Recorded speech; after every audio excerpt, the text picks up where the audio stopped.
اللي قدامك ده بقى لاعب سويسري بيلعب في نادي اديلايد يونايتد واسمه ايراناكوندا، لاعب من اللعيبه المميزه جدا اللي هو عنده 15 سنه، تم تصعيده للفريق الاول. مش بس كده، ده في اول مباراه ليه احرز هدف، ولا اروع من كده. عايز اقول لك ان اللاعب ده مرشح بقوه للانتقال للنادي الاهلي تحت السن. كلنا عارفين ان النادي الاهلي عايز لاعب مميز. شوفوا المهارات بقى وشوفوا اللاعب قدام حضراتكم كده، وهنتكلم عن اللاعب. مش بس كده، هكلمكم عن حاجتين في غايه الاهميه، حاجتين: رحيل نجم النادي الاهلي الى الباطن السعودي بعرض 300,000 يورو. مش بس كده، هنتكلم كمان عن صفقة الأهلي والزمالك، صراع ما بين قطبي الكرة المصرية، الأهلي والزمالك، الاثنين متمسكين جدا جدا جدا بلاعب الاتحاد السكندري وعايزين ياخدوا اللاعب بأي طريقة. اقول لك هنتكلم في كل تفاصيل الموضوعين دول. وقبل اي تفاصيل، يا مساء الفل على حضراتكم مشاهدينا الكرام في كل مكان، واهلا بكم في حلقه جديده ومهمه من حلقات برنامجكم ملعب القاضي، اللي دايما بيبذل قصارى جهده علشان يجيب لكم اهم وابرز الاخبار اللي تخص كره القدم، وبالتحديد كره القدم المصريه. ولو انت مش مشترك في القناه فهتلاقي كلمه مكتوب عليها سبسكرايب بالانجليزي او بالعربي اشتراك في القناه، دي اضغط عليها، حاجه حمراء كده اضغط عليها. بعد كده يا سيدي فعل زر الجرس علشان بتجيلك اشعار بكل ما هو جديد على قناه ملعب القاضي، واعمل لايك للفيديو ده علشان يوصل الفيديو لاكتر حد او اكبر عدد ممكن، وعايزين لايكات كتير جدا للفيديو ده علشان يوصل للناس. ويلا بينا سريعا كده نروح نشوف مين اللاعب السويسري اللي هيجي النادي الاهلي. لاعب عنده 16 سنه. 16 سنه، عارف يعني ايه؟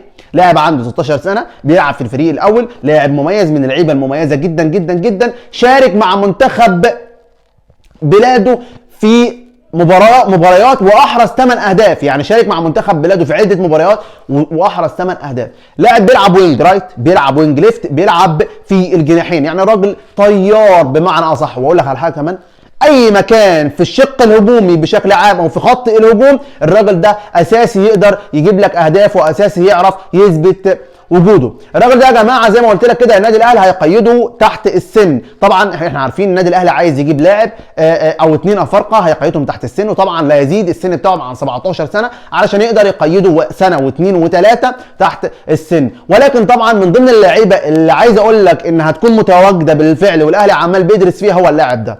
واحد يقول لي يا عم انت كل 5 دقايق تقول لي ان اللاعب ده في لاعب هيجي، كل 5 دقايق تقول لي ان في لاعب مرشح، كل 5 دقايق تقول لي مش عارف ايه. اقول لك يا سيدي بالراحه كده، خلينا ندردش مع بعض.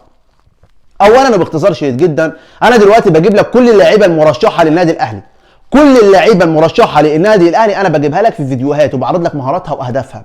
صح الكلام ده؟ صح الكلام ده. طيب في لعيبه كتير جدا مرشحه زي ما انت بتقول وغيرك بيقول على مواقع التواصل الاجتماعي وبالتحديد على موقع يوتيوب. اقول لك في يا جماعه في ناس كتير جدا جدا جدا شغاله عماله بتتكلم في الحته دي. عايز اقول لك ان في اكتر من 30 40 لاعب مرشح وبقوه على طاوله كولر وعلى طاوله مسؤولي النادي الاهلي. وكلاء اللاعبين يا جماعه شغالين بيبذلوا قصارى جهدهم علشان يجيبوا لعيبه. فلما اجي انا اطلع النهارده واتكلم واقول لك ان فلان مرشح للنادي الاهلي، انا مش بكذب عليك. ان مش عارف مين مرشح للنادي، انا برضو كده مش بكذب عليك. انا كده مش بكذب عليك. انا كده بتكلم بكل حياديه وبتكلم بكل صدق معاك. يعني المفروض ان انت تحترم وتقدر ده، مش اللي هو انت تهاجمني وتقول لي انت راجل بتقول اي كلام وانت راجل بتهبد وكلام كتير جدا بشوفه على موقع التواصل الاجتماعي وبالتحديد على صفحتي فيسبوك. طبعا الناس اللي بتشوف الفيديو ده دلوقتي وجايه من صفحتي على الفيسبوك، احب اقول لهم اسمعوا الفيديو ده بالتركيز بالله عليكم، وافهموا ان انا راجل ما بجيبلكوش غير الحاجه الحقيقيه فقط لا غير. كل اللي انا بعرضهم دول اسماء مرشحه للنادي الاهلي، وكلاء اللاعبين مرشحهم للنادي الاهلي. فجايز ان في ناس تيجي منهم وجايز ان ما فيش ناس تيجي منهم، وده شيء طبيعي جدا. يعني وارد الناس تيجي وارد ان الناس ما تجيش، وبالتالي ما تجيش انت تقول لي انت بتكذب علشان فلان ما جاش او فلان، ما تقوليش ان انت بتكذب. انا مش بكذب عليك. كل الناس دي كلها اللي انا قلتها بالفعل يا جماعه مرشحه بقوه للانتقال الى النادي الاهلي. اللاعب ده يا جماعه واحد من اللعيبه اللي هتقيد تحت السن، زي ما قلت لكم سنه صغير عنده 16 سنه، جايز وممكن بنسبه كبيره جدا يكون احد لاعبي النادي الاهلي، وممكن لا. رايكم في التعليقات، قولوا اللاعب ده فعلا يستاهل انه يكون احد لاعبي النادي الاهلي ولا لا. ويلا بينا سريعا كده نروح نشوف مين نجم النادي الاهلي اللي هيرحل الى الباطن السعودي، وهو محمد مجدي قفشه.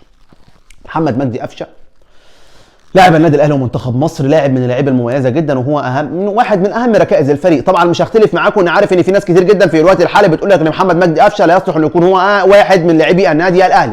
مش هختلف معاك في كل الكلام ده كله، ولكن كل اللي اقدر اقوله لك ان مسؤولي النادي الاهلي ومارسيل كولر بيفكر وبيدرس هل العرض ده ينفع مع لاعب ولا ما ينفعش مع اللاعب. طيب كونك انت كمشجع بتتكلم على فكره ان اللاعب ده ينفع يجي او ما ينفعش، او كلامك ده كله فيستك، يعني انت بس اخرك تقول رايك كده وتعبر بيه مع نفسك، لكن تضيف حاجه في النادي الاهلي اطلاقا لا. يعني عندك مثلا برونو سافيو لاعب النادي الاهلي، ناس كتير جدا مش مقتنعه بيه مع انه لاعب مميز جدا.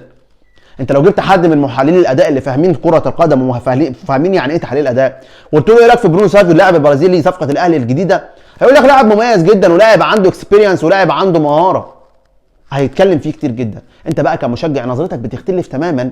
يعني نظره المشجع يا جماعه دايما بقولها والله بتختلف تماما. دلوقتي محمد مجدي قفشه هتكتب رايك في التعليقات وتقول لي ايه رايك، يرحل ولا ما يرحلش، انت حابب ايه بالظبط؟ محمد مجدي قفشه يا جماعه جاي له عروض، مش عرض واحد بس، ولكن ابرز العروض اللي جايه لمحمد مجدي قفشه وهو عرض الباطن السعودي، انه يلعب او يكون احد لاعبي الدوري السعودي.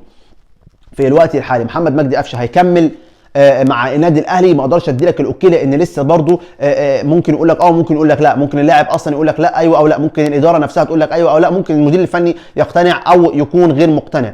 طيب اللاعب الثاني هيروح الباطن السعودي ولا مش هيروح الباطن السعودي، برضو مش هقدر اقول لك. طب العروض الثانيه برضو مش هقدر اقول لك اي حاجه حقيقيه، ولكن كل اللي اقدر اقوله لك ان اللاعب في عروض مقدمه ليه، في عروض مقدمه للاعب، ده كل اللي اقدر اقوله لك. في اكتر من لاعب في النادي الاهلي بالفعل يا جماعه بنسبه كبيره جدا ممكن مع الانتقالات الشتويه القادمه يعني اللي جايه دي هيكون بعيد كل البعد عن القلعه الحمراء تماما، مش هيبقى في اي صله بينه وما بين القلعه الحمراء اطلاقا. اكتر من لاعب مش بس محمد مجدي قفشه. تعالوا بقى نروح لمروان عطيه، لاعب نادي الاتحاد السكندري ومنتخب مصر ولاعب الاهلي او الزمالك الجديد. يعني دلوقتي عايز اقول لك اللي هينجز نفسه هياخد اللاعب ده.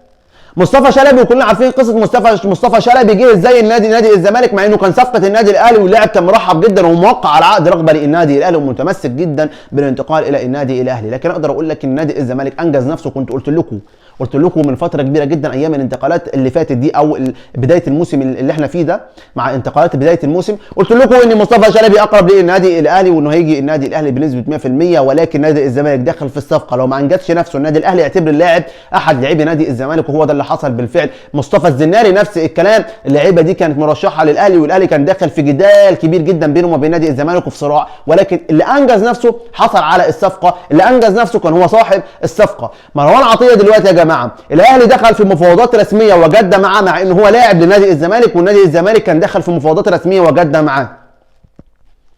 واللي هينجز نفسه من الاهلي او الزمالك اعتبر ان هو صاحب مروان عطيه لاعب الاتحاد السكندري. يعني مروان عطيه لو الاهلي انجز نفسه وراح واتكلم مع اللاعب ومع اداره الاتحاد، الموضوع هيخلص. الموضوع اعتبره خلص، مش هيخلص، اعتبر ان الموضوع خلص واعتبر ان اللاعب اصبح لاعب موجود داخل النادي الاهلي او اصبح لاعب موجود داخل نادي الزمالك. دي القصه باختصار، وده كان الفيديو باختصار. اتمنى طبعا تكتب لي رايك في التعليقات وتقول لي تتمنى تشوف مروان عطيه في النادي الاهلي ولا تتمنى تشوف مروان عطيه داخل نادي الزمالك الفريق الابيض. ما تنساش تشترك في القناه وتفعل